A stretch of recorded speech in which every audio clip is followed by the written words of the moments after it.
اعوذ باللہ من الشیطان الرجیم بسم اللہ الرحمن الرحیم۔ محمد کی محبت دین حق کی شرط اول ہے، اگر کسی میں ہو خامی تو سب کچھ نامکمل ہے۔ یہ پاکستان جو کلمے کی بنیاد پر بنا،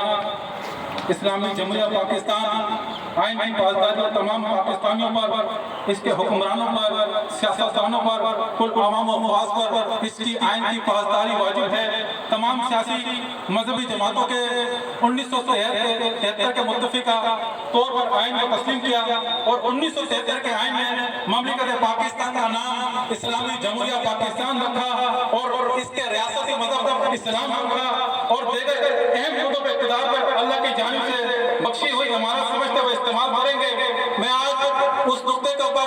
آپ کو توجہ دلاتا چلوں جو آج یہ صدر پاکستان سنی تحریک سرور اعجاز قادری اور سیکرٹری جنرل علامہ بلال صاحب قادری کی ہدایت پر جو آج یہ سپریم کورٹ کے فیصلے جو مبارک احمد ثانی کے حوالے سے دیا گیا اس پہ بات کرتا چلوں کہ جب 1973 کے اندر تمام سیاسی جماعتیں، تمام مذہبی جماعتوں کے متفقہ طور پر یہ آئین تسلیم کیا اور یہ آئین بنایا اور 1973 14 اگست کو یہ آئین پاکستان پر لاگو ہوا اور اس کے بعد ہم نے دیکھا کہ پاکستان کے اسلامی ریاست تسلیم کرنے کے بعد یہ پہلا اسلامی اور تمام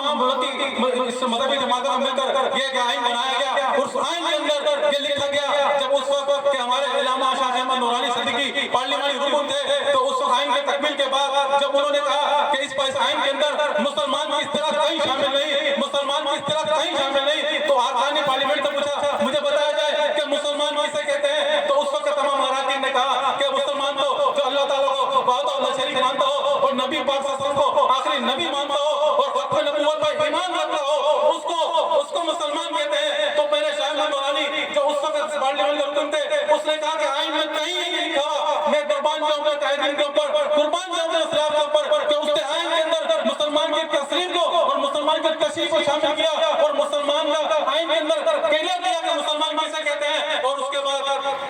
30 اپریل 1974 کے اندر شاہ احمد نورانی نے جب اسمبلی کے اندر یہ قادیانی فتنہ جو پاکستان سے قبل اس ہندوستان کی سرزمین میں وجود میں آیا، جو 1980 کے اندر یہ اس انگریز کا خود کاشتہ پودا جب اس کی بنیاد رکھی اور 1901 کے اندر اس نے نبوت کا اعلان کیا تو اس وقت ہمارے کسی ڈاکٹر شاعر مصری ڈاکٹر علامہ اقبال نے کہا کہ یہ یہودیت کا خود کاشتہ پودا ہے اور یہودیت کا جرم ہے۔ قادیانیت کے متعلق ہمارے اکابرین کا یہ فیصلہ تھا۔ تو آج 1947 کے بعد ہم دیکھ رہے ہیں پاکستان کے قیام کے بعد جب 1953 کی ختم نبوت تحریک چلی تو اس وقت امام میرا خان فاضل بریلوی خلیفہ ابو الحسن قادری عبدالستار خان نیازی نے جب یہ تحریک کو دیکھا کہ اس وقت موجودہ قادیانی سربراہ مرزا بشیر نے اسی نشتر پارہ کے اندر اعلان کیا کہ بہت جلد پاکستان کو ہم توڑنے والے ہیں اور بلوچستان کو علیحدہ کرنے والے ہیں۔ اس وقت پاکستان بنانے والے اولادوں نے، پاکستان بنانے والے علماء کرام نے اس وقت وزیر اعظم سے جو اس وقت یہاں گورنر ہاؤس ہے، وزیر اعظم ہاؤس ہوا کرتا تھا، یہاں پہ ملاقات کی کہ قادیانی فتنہ جو پاکستان کے اندر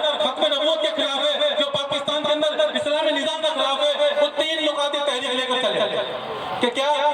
کہ جتنے بھی قادیانی اقلیتوں پہ جنرل وزیر مشیر جو موجود ہیں ان کو فوری قلیدی عہدوں سے ہٹایا جائے اور جو اس وقت جتنے بھی پاکستان کے اندر قلیدی عہدوں کو ہٹایا جائے اور پاکستان کو اندر اس قادیانی کو کافر قرار دیا گیا۔ جس پداس کے اندر ختم نبوت تحریک چلی تو اس وقت محدث وزیر داخلہ ظفر اللہ ظفر، وزیر خارجہ سیکرٹری سکندر مرزا نے اس وقت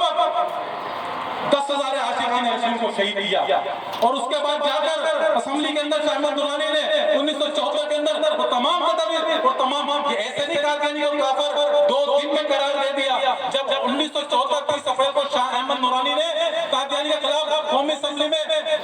درخواست جمع کرائی تو اس کے بعد تمام تر لوگ جو اس وقت قادیانی سربراہ تھے تو انہوں نے قومی اسمبلی کو اسپیکر کو درخواست رکھی کہ جو یہ ہمارے خلاف تحریک قومی اسمبلی میں لائی گئی ہے اگر اس میں ہمیں شامل نہیں نہ دیا گیا تو ہم اس کو نہیں مانیں گے، اس کو ہم قبول نہیں کریں گے۔ تو اس وقت اسمبلی کے اندر اس وقت ناصر مرزا ناصر صدر الدین کو اسمبلی کے اندر بل پاس کر کے بلایا گیا اور 11 دن قادیانی جو اس وقت کا سربراہ مرزا ناصر سے اسمبلی کے اندر جرا ہوئی اور 2 دن لاہوری گروپ کے مرزا صدر الدین سے جرا ہوئی۔ اس کے بعد جب ان کے کفر عقائد اور ان کا کفر نظریہ پوری اسمبلی کے سامنے آیا ہوا تو اس کے بعد تمام اسمبلی نے متفقہ فیصلہ کیا کہ مسلمان یہ قادیانی غیر مسلم ہے، قادیانی ختم نبوت کے منکر ہے، قادیانی کافر ہے۔ اور اس کے بعد ہم دیکھتے ہیں کہ 1984 کے اندر جب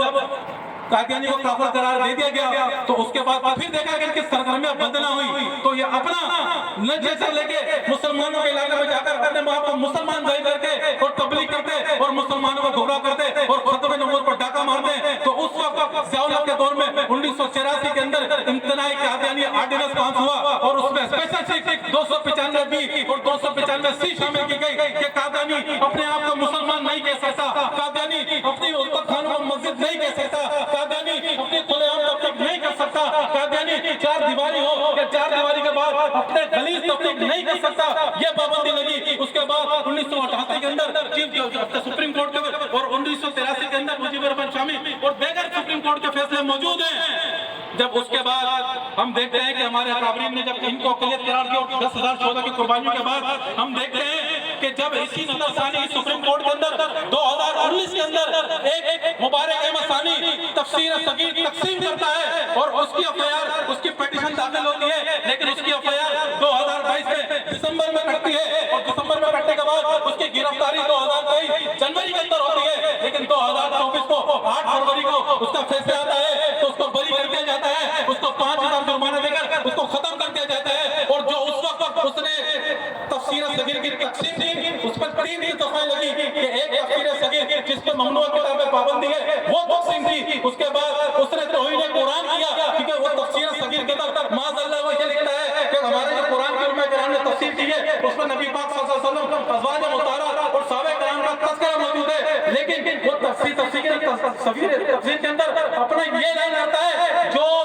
تفسیر صغیر کے اندر مرزا قادیانی کے حواری جہاں نبی پاک صلی اللہ علیہ وسلم کا قرآن میں ذکر آیا ہے وہ مرزا قادیانی سے منسوب کرتے ہیں، جہاں ازواج مطہرہ کا ذکر آیا وہاں پر مرزا قادیانی کی بیویوں کو متحرک کرتے ہیں، اور جہاں پر صحابہ کرام کا ذکر آیا کہ مرزا احمد قادیانی کے اپنے حواری کا تذکرہ کرتے ہیں۔ تو اس لیے یہ ممنوع کتابیں پابندی لگی۔ اب ہم دیکھتے ہیں کہ جب 2019 میں یہ واقعہ ہوتا ہے 2022 میں ایف آئی آر کرتی ہے 2023 میں اور 24 میں اس کو یہ کہہ کے بری کر دیا جاتا ہے کہ یہ دفعہ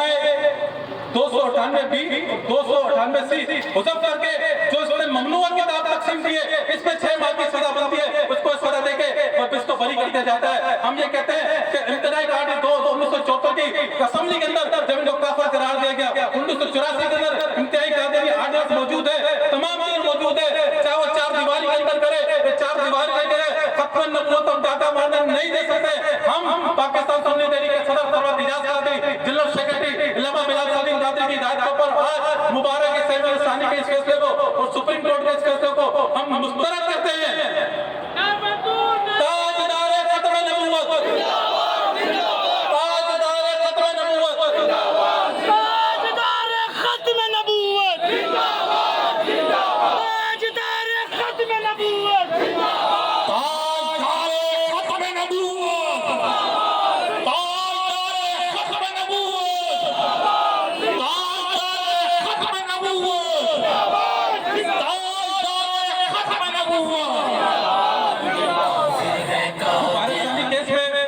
جس طرح ہمارے صدر سرور اعجاز قادری جنرل سیکرٹری علامہ بلال سلیم قادری نے اور ہمارے پورے پاکستان کی مرکزی رابطہ کمیٹی نے اس کو مسترد کیا ہے، وہ یقیناً کیوں نہ ہو یہ مبارک احسان مسانی کیس کے اندر جس طرح اکابرین کے آئین کی پاسداری کا خیال نہ کیا گیا، اب پاکستان کے آئین جس میں 295 سی 298 بی اور 298 سی کو حذف کر کے سپریم کورٹ نے یہ فیصلہ دیا، جب فیصلہ دیا تو علماء کرام کی طرف سے احتجاج آیا تو سپریم کورٹ کے چیف جسٹس نے کہا کہ نظر ثانی درخواست دی جائے، جب نظر ثانی درخواست دی تو آج میرے پاس سپریم کورٹ کا فیصلہ موجود ہے۔ آپ نے پورا قرار کرنے شروعات ختم نبوت میں شان کو روشنی ڈالی، بہت اچھی بات ہے۔ آپ نے ختم نبوت کے شان میں حدیث سے جو پورا قرآن میں اور حدیث میں وہ آپ نے تحریر فرمایا، بہت اچھی بات ہے۔ آپ نے پاکستان کا 1974 کے اندر آئین کے اندر جن کردار ادا کیا 295 سی کو قادیانی کے خلاف ان کا تذکرہ آپ نے کیا، آپ نے 1984 کے امتیائی قادیانی آرڈیننس کا ذکر کیا، آپ نے پاکستان کے تمام پہلو کا ذکر کیا، ختم نبوت کا ذکر کیا، آخرکار پھر آپ نے ختم نبوت پر ڈاکہ ڈالا۔ ہم اس کی پرزور مذمت کرتے ہیں، ہم اس کی پرزور مذمت کرتے ہیں، اور آج جو جنرل سیکرٹری علامہ بلال سلیم قادری مفتی منیب الرحمان کے پاس گئے اور مفتی منیب الرحمان صاحب نے جو آج اعلامیہ جاری کیا ہے ہم اس کی بھرپور حمایت کرتے ہیں، اور جب بھی علماء اہل سنت جو اس پاکستان کے بنانے والے کی اولاد ہے، جو اس آئین کے پاسداری ہے، اس ملک پاکستان کے محافظ ہیں، اس ملک پاکستان میں ہمیشہ ملک وفات کے لیے دعا کرتے رہے. ہم دعا گو ہیں کہ رب تعالیٰ اسی طرح علماء اہل سنت کا سایہ ہمیں قائم رکھے اور ہم مبارک ثانی کیس کو ایک دفعہ پھر مسترد کرتے ہیں، اور علماء اہل سنت کا کوئی بھی رائے عمل آیا پاکستان سنی تحریک بھرپور اس علماء کرام کے ساتھ کھڑی ہوگی اور ساتھ دے گی.